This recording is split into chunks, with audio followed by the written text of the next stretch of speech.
muy interesados a conocerlos a ustedes. Quiero agradecer a Solista Matana en habernos invitado. En realidad creo que tiene de los dos lados el hecho de querer conocernos y estar acá esta mañana. Es interesante, creo que cuando terminemos de hablar ustedes tengan una idea de por qué venimos. Quiero presentar a Julieta Rivera, antropóloga, licenciada, que es parte de la Asociación Raboni, del Ministerio de Seguridad también, y a la licenciada y psicoanalista y psicóloga Gabriela Bultas. Entre los tres vamos a estar desarrollando a lo largo de 40 minutos aproximadamente un diálogo con ustedes. Queremos que nos interrumpan, queremos que se distiendan y que esto sea más que una disertación, una charla, un taller de alguna manera. Nosotros vamos a hablar el título que le hemos dado a este encuentro es El cuerpo como enunciante de procesos sociales. Y vamos a trabajar sobre tres ejes concretamente. Vamos a desplazar, yo escuchaba realmente muy interesado todo lo que decía el profe anteriormente desde un aspecto biológico del cuerpo, y nosotros vamos a desplazar ese eje, pero se van a dar cuenta que la actividad inseparable que hay entre este aspecto biológico y los aspectos sociales y sociológicos del cuerpo que nosotros vamos a estar tocando en este momento. Sobre todo, quiero que recuperen esta imagen de la neurona que ponía el profe a ustedes en alguna charla, en algún momento de la charla, y esa distribución dendrítica de la memoria, de la neurona dendrítica, quiere decir esos círculos que ustedes ven, que es un movimiento que se va haciendo ramificado, ¿sí? Que tiene mucho que ver con el desarrollo de cierta teoría sociológica que nosotros vamos a estar abordando acá en esta charla. Solamente para ilustrarles que entre las teorías biologicistas y las teorías sociológicas hay mucha conexión, y es interesante que uno se pueda parar desde los dos lugares al mismo tiempo. Es lo mismo que decir no separar el cuerpo solamente en la carne y en la psiquis o en el espíritu o en la emoción. El cuerpo para nosotros es todo eso, y queremos discutir con ustedes qué es el cuerpo para ustedes también. Sabemos que tienen materias que abordan los distintos aspectos del cuerpo humano. Vamos a charlar específicamente sobre qué tiene que ver la educación física con la inclusión y la paz social. Y qué tienen que ver los cuerpos de ustedes mismos, pero también los cuerpos con los que ustedes van a trabajar, como decía el profe, en estos procesos de inclusión y de paz social. Luego, mi compañera, la licenciada Julieta Rivera, va a desarrollar mínimamente la relación del cuerpo con los procesos de seguridad. Mucho se discute en este momento sociológico y político sobre la seguridad y sobre qué es la seguridad. Vamos a intentar charlar qué tienen que ver ustedes como futuros profes de educación física con los procesos de la seguridad y del disciplinamiento genético, ¿no? Habrán escuchado mucho hablar del género, del cuerpo, de la sexualidad, del deseo. Bueno, un poco ella va a abordar todo eso relacionado a la seguridad. Y por último, mi compañera Gabriela Bultas va a hablar de las prácticas corporales en relación a la reproducción y a la salud. Todo esto para discutir un poco con ustedes qué tiene que ver el cuerpo con procesos sociológicos y políticos de inclusión social, y de algunas prácticas políticas también sobre las que seguramente ustedes van a tener oportunidad de trabajar. Yo quiero presentarles. Bueno, ¿Se puede largar ya? Sí. No. En estas imágenes que ustedes van a ver, les quiero presentar dispuestamente lo que va a ser el insumo que nosotros necesitamos para charlar con ustedes en unas imágenes que duran unos 5 minutos. No sé si por ahí está medio oscuro, pero si todos alcanzan a ver. Es un trabajo que nuestro equipo hace Concretamente en Barrio Floresta son estas imágenes, un trabajo que implica un sistema de relacionamiento, digamos, bastante largo a través del tiempo. Implica actividades que tienen que ver a partir del conocimiento del cuerpo, que tienen muchos agentes, sobre todo ustedes como profesores de educación física, de lo que ocurre en los lugares, digamos, populares cuando uno va con las prácticas de la comida, del deporte, concretamente el fútbol de mujeres, y algunas actividades lúdicas como el baile. Estas concepciones, digamos, estos trabajos, acá ven ustedes cómo se prepara, digamos, todo un esquema para cocinar con los chicos y las mujeres que habitualmente participan en estos esquemas de trabajo, y luego comer todos juntos esa comida que se cocina.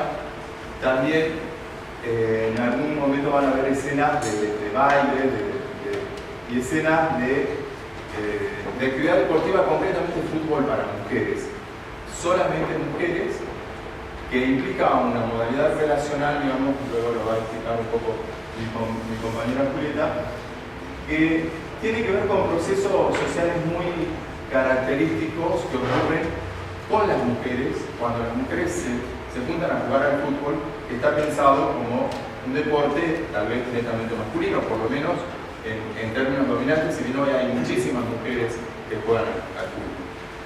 ¿Y qué pasa con los hijos varones de esas mujeres? Sobre todo que las acompañan a estos juegos, que las acompañan a aprender a cocinar pastas.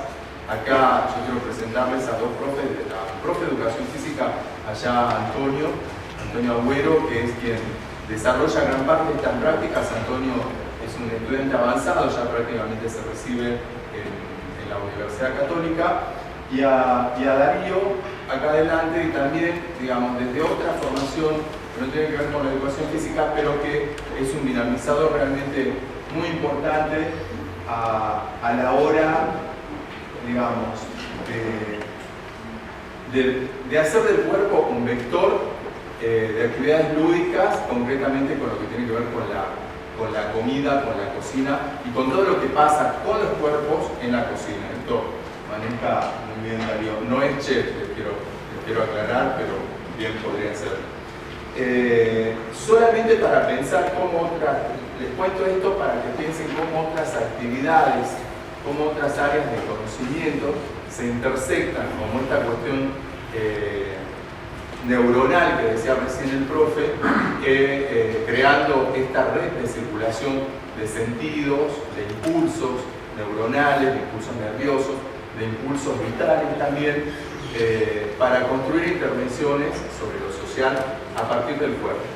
Entonces, el cuerpo comienza a ser un vector de trabajo importantísimo que va mucho más allá de lo biológico, donde el conocimiento biológico está apoyado, transformado, secundado en discusión constante con el conocimiento sociológico, psicológico, psicoanalítico, político, de la comida, de lo lúdico. Entonces, la educación física intersecta estos sentidos profundos de cómo los seres humanos viven en sociedades y cómo todos transformamos con nuestro trabajo esas sociedades. Economizar todos los vínculos humanos. Esto es algo importante también que en la última década hemos tratado de desenredar, de descoger, para volver a hacer fluir la solidaridad como un mecanismo que regule y que conecte esos cuerpos.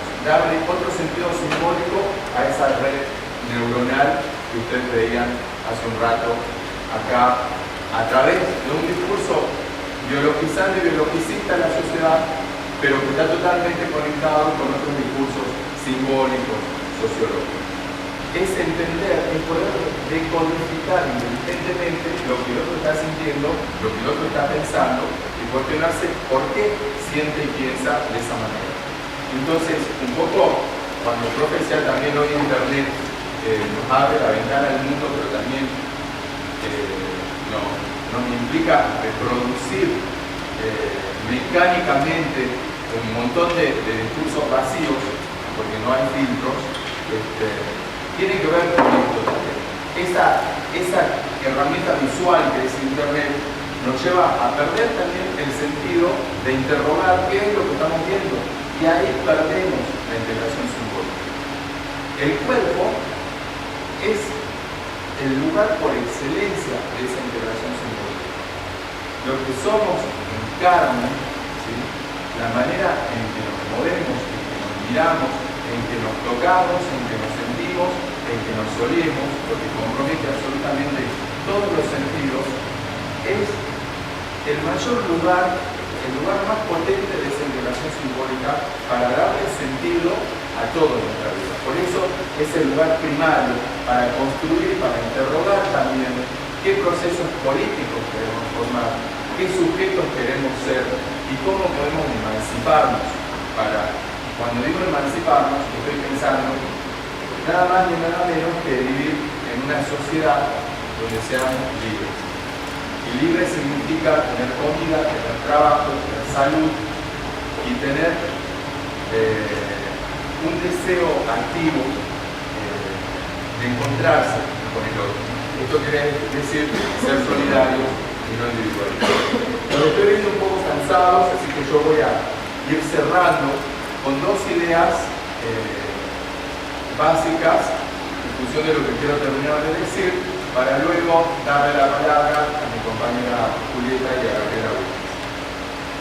Ustedes como profes de educación física, yo les pregunto, porque la verdad que mi formación tiene que ver más con la política, con la antropología, que con la educación física, porque como somos muy metidos, estamos siempre dialogando con todo y por ahí no creemos que sabemos más que puede estar parado en una propia disciplina. Si les pido disculpas si digo algún barbarazo, me lo dicen. Pero los profes de educación física y todos quienes trabajan y quienes teorizan y trabajan sobre el cuerpo tradicionalmente han pensado el tiempo libre y el tiempo de ocio como tiempos iguales, como cosas en lo que pasa lo mismo. Yo les pregunto a ustedes, ¿es lo mismo el tiempo de ocio que el tiempo libre? Bien, entonces ahí yo tengo un prejuicio, está bueno que me lo marquen, porque en la literatura que yo vine manejando, digamos, gran parte de la crítica de la teoría sociológica a muchos estudios que hacen profes de educación física tiene que ver con cierta confusión de este tiempo libre con el tiempo de ocio. Y por otra parte, ya sea tiempo de ocio o tiempo libre, aparece muy contrapuesto a la estructuración que las personas tienen del tiempo de trabajo, ¿sí? Y como que hay mucho más estudios de lo que ocurre en el tiempo de trabajo de lo que ocurre en el tiempo de ocio. Lo que nosotros hacemos en este trabajo, que ustedes pueden ver ahí, es justamente preguntarnos y tener incidencia sobre el tiempo de ocio. Es transformar el tiempo libre que tienen las personas, sin embargo, sobre todo las mujeres y sus hijos, en tiempo de ocio. Y la gran diferencia que nosotros encontramos en ese tiempo de ocio, que ustedes lo podrán decir o no, y esto sería interesante que lo charlemos, es el placer que las mujeres encuentran en el tiempo de ocio. La diferencia entre el tiempo libre y el tiempo de ocio es que el tiempo de ocio está estructurado de manera que las personas en esas actividades del ocio encuentran placer. Y el placer tiene que ver con realmente la posibilidad de encontrarse con un otro o con una otra para darle un sentido simbólico a esas relaciones. Relaciones que se construyen a través de la escuela, como más o menos. Relaciones primarias y fundantes de los vínculos sociales. Cuando nosotros, o cuando Darío cocina con las mujeres, o cuando Antonio hace un equipo de fútbol, no sé cómo se dice. Fútbol femenino. Un campeonato de fútbol, una clínica de fútbol, todo lo que tiene que ver con las actividades lúdicas que entrelazan a los seres humanos en el fútbol. no estamos ni más ni menos que dándoles un sentido simbólico de continuidad, digamos, de reforzamiento de un sentido específico que nosotros queremos producir en esas sinopsis, en esas redes neuronales a nivel de lo biológico, ¿sí? Y que tienen que ver con nuevas sinopsis solidarias, de constitución de vínculos solidarios en contra del individualismo. El tipo de ocio, y aquí les quiero presentar brevemente una vieja teoría sociológica fundada en un momento de la humanidad muy trágico y de los cuales nosotros en la Asociación Ragone de alguna manera tenemos cierta identificación, que tiene que ver con el Holocausto en Alemania. Ustedes saben, el Holocausto ha sido un proceso realmente muy terrible, donde el poder político en ese momento decidió que los problemas de la sociedad se solucionaban ultimando a los seres humanos con la violencia, con la muerte y con la matanza. En Argentina, en los 70, de alguna manera se copió ese proceso político del Holocausto alemán por el que se mataron casi 12 millones de personas para solucionar un problema que era político. En Argentina ocurrió lo mismo. La Asociación Ragone tiene gran parte de ver en esos procesos porque toma el nombre de un ex gobernador, que fue Miguel Ragone, que fue asesinado como parte de un proceso político, de una lucha que hubo en Argentina en los 70, cuando también el poder político concluyó igual que en Alemania, durante la Segunda Guerra Mundial, pero los problemas políticos se solucionaban eliminando a los enemigos, no hablando, sino eliminando a los enemigos. Hubo un hombre que vivió, que fue un hijo, un sociólogo realmente prominente, tanto en el campo del deporte como en el campo de la política, que vivió alemán de origen, judío de origen. Era muy difícil ser judío en Alemania durante la Segunda Guerra Mundial. Tuvo que emigrar a Inglaterra y ahí desarrolló esta teoría. Pero una teoría sociológica sobre la violencia que está anclada en el cuerpo. Y es lo que ustedes van a poder pensar también con fuertes anclajes en sus propios cuerpos y en sus prácticas profesionalizantes. El padre de este sociólogo fue asesinado y no fue asesinado, fue puesto en un campo de concentración y en su infancia el sociólogo vivió parte de ese campo de concentración que después lo marcó para toda la vida para desarrollar una teoría sociológica. Me estoy refiriendo a Norbert Elias, les recomiendo que lo busquen. Es un sociólogo de la década de los 70, murió a mediados de los 80, que escribió en alemán y en inglés, y toma el deporte como una de las herramientas que él utiliza para demostrar la tesis central de su teoría, que cuál es. Este paradigma de la sociología conecta el deporte y el cuerpo con la política y la evolución del Estado. Una cosa muy compleja, mira. Lo que dice él es que la evolución de los seres humanos tiene un carácter dendrítico, así como la neurona que nosotros veíamos ahí en la imagen.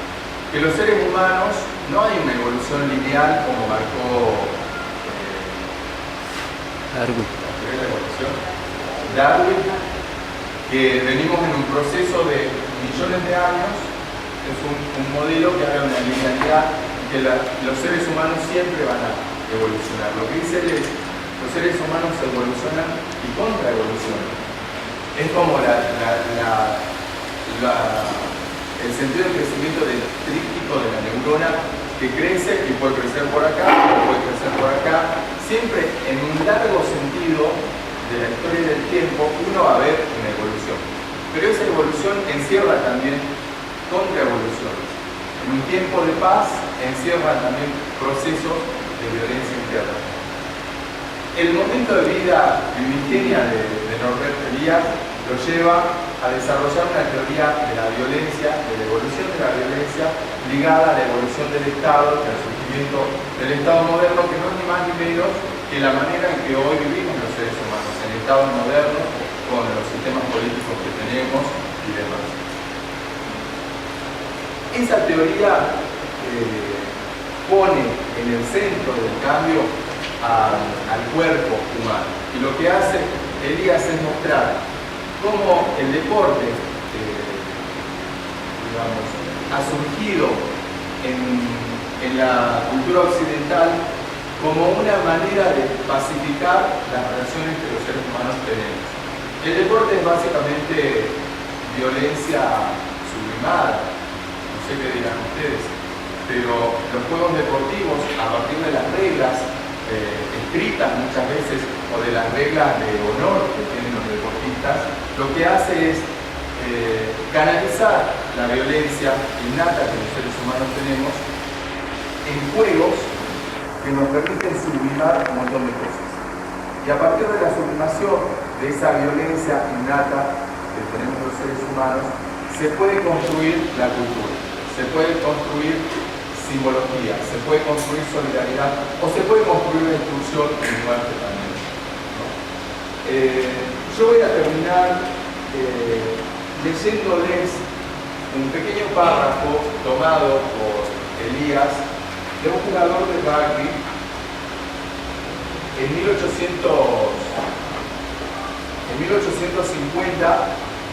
Este jugador está pensando en cómo era el rugby. Estoy hablando de 1850 en Inglaterra. Ustedes imagínense, pasaron no sé cuántos, 200 años. El rugby y todos los deportes son herencias de juegos muy violentos de la Edad Media. Y si seguimos hacia atrás en la cultura occidental, esos juegos de la Edad Media andan en los juegos que tenían los griegos, el nacimiento de la cultura occidental, si es que se quiere. El deporte va sublimando la violencia, el deporte va civilizando las relaciones humanas. Pero no todos los deportistas, digamos, tienen esta visión. El deporte sirve también para la violencia. Lo que este párrafo quiere decir, digamos, ilustrándolo con esto cierro, es que a lo largo de muchos años el deporte ha hecho del cuerpo humano un receptáculo para canalizar la violencia en cuestiones solidarias, digamos, y permitir que cada vez más seres humanos podamos vivir más juntos en territorios que van siendo cada vez menores, porque cada vez hay más gente y el planeta se va poblando. Entonces, eso es considerado también en la teoría sociológica de eso.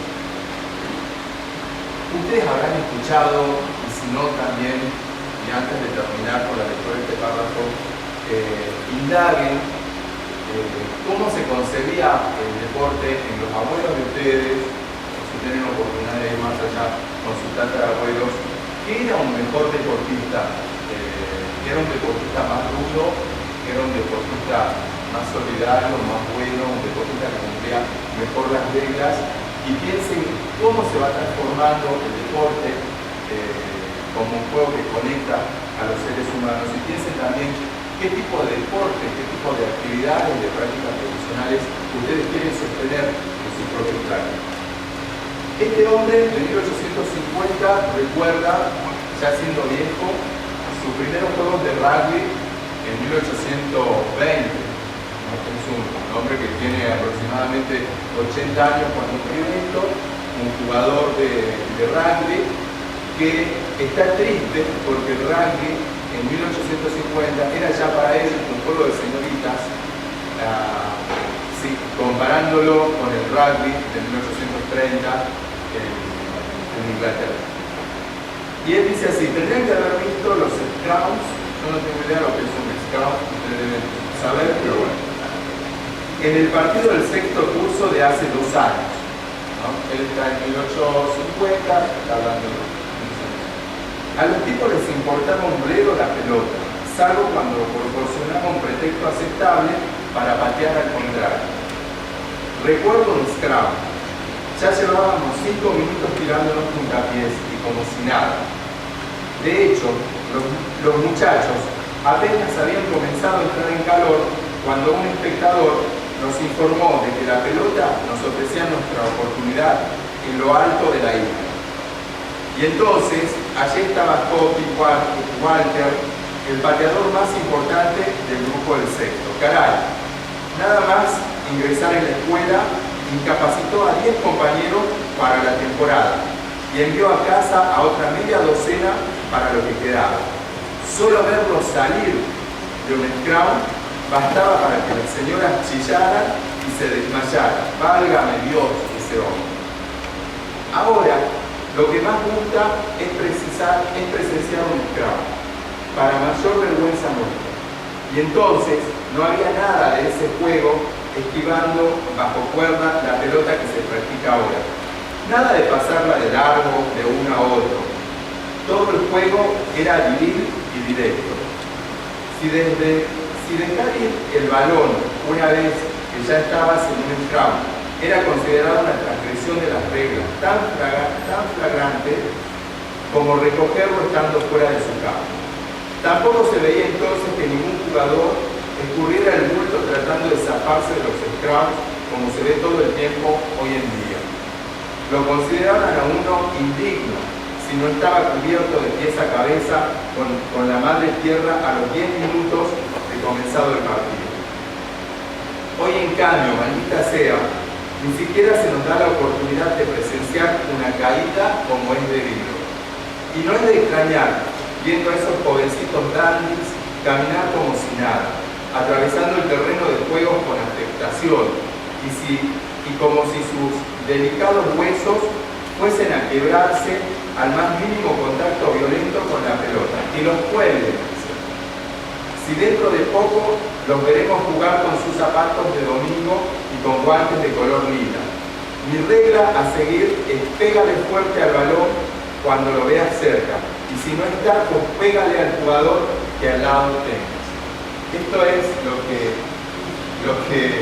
bueno, el recuerdo viejo de 80 años sobre cuando él jugaba rugby allá en la Inglaterra de mediados del siglo XVII. Lo traigo a colación en sus prácticas profesionalizantes, en el deporte del fútbol, en lo que ustedes ven hoy cotidianamente. Y cierro con una imagen que me quedó grabada del profe. Él decía, acá en la esquina podemos ver gente que tiene impulsos vitales, algo así decía el profe, muy primarios, que tienen que ver con la supervivencia diaria. El deporte tiene que ver con la sublimación de todas esas violencias. Ustedes tienen que ver con lo que simbólicamente la sociedad va a hacer con la sublimación de la violencia en sus propias condiciones de seres humanos frente a la práctica de la educación física.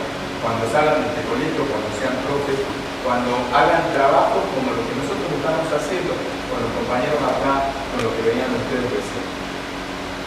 ¿Qué nos interesa más allá de la educación física? Nos interesa el campo de lo social y de la estructuración de las prácticas políticas con la educación física para disminuir la violencia. Cuando nosotros vamos con las mujeres y sus hijos, con todo el cuerpo de conocimiento que tiene un profe de educación física, con la práctica corporal, no solamente la práctica teórica, y al poner eso en juego del trabajo, con la modelación de sentidos en las mujeres, barrios populares y sus hijos, estamos queriendo también cambiar el mundo en un sentido de inclusión, en un sentido de hacer que la gente recupere cierto tipo de conexiones neuronales a nivel de sus prácticas solidarias también. Yo con